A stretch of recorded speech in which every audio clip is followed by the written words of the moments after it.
তো কেমন আছো তোমরা? তবে আমরা তারা বাংলাদেশে থেকে বাংলাদেশকে ইউরোপ আমেরিকার সাথে তুলনা করি এবং তুলনা করে বলি যে এই দেশ ইউরোপ আমেরিকা থেকে অনেক উন্নতশীল দেশ। এদেশে দুর্নীতি ছাড়া আর কোনো কিছুই হয় না। এদেশে সকল জিনিসের দাম শুধু দিন দিন বাড়তেছে। তবে আমরা যারা এই কথা বলি আমরা তারা না ভাই আসলে ভুল আর ফাকিং রং ভাই। আমরা আসলে দেশপ্রেমিক না, আমাদের ভিতরে আসলে প্রকৃত দেশপ্রেমটা নাই। আমাদের ভিতরে যদি দেশপ্রেম নামে কোনো কিছু থাকতো তাহলে ভাই আমরা কখনোই কথা বলতাম না।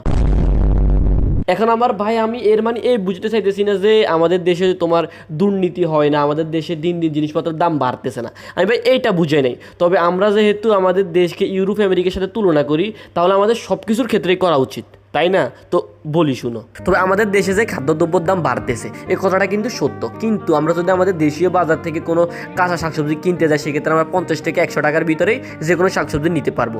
হ্যাঁ, কিন্তু আমরা ওই সেম শাকসবজিটা যদি ইউরোপ বা আমেরিকার বাজার থেকে কিনতে যাই সেক্ষেত্রে ওই সেম জিনিসটাই ইউরোপ আমেরিকাতে আমরা 500 বা 1000 টাকার নিচে পাবো না। আবার আমাদের দেশে আমরা যে কলা পাউরুটি বা কেকগুলো 5 টাকা 10 টাকায় পাই সেগুলো কিন্তু আমরা ইউরোপ আমেরিকা থেকে নিতে গেলে তোমার 100 150 বা 200 টাকার নিচে পাবো না, বুঝলা?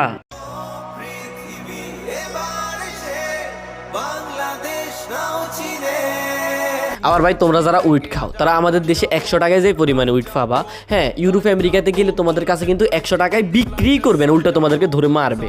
আবার দেখো ভাই আমাদের দেশে বনানী গুলশানের নাইট ক্লাবগুলোতে গিয়ে আমরা ওই যে কোনো মেয়ের পছন্দ হইলে 2-4-5 হাজার টাকা দিয়েই তারা আমাদের বেডে নিয়ে আসতে পারি, কিন্তু ইউরোপ আমেরিকাতে গিয়ে আমরা ওই রকমই নাইট ক্লাবে যদি কোনো মেয়েরে আমাদের বেডে আনতে চাই সেক্ষেত্রে কিন্তু $200-500 কাজ হবে না, বুঝতেছো? সো টেকনিক্যালি দেখতে গেলে কিন্তু আমাদের বাংলাদেশ ইউরোপ আমেরিকা থেকে বেশি পিছিয়ে না, কাছাকাছি 19-20 পার্থক্য জাস্ট। जागो जागो जागो सुबह हो गई।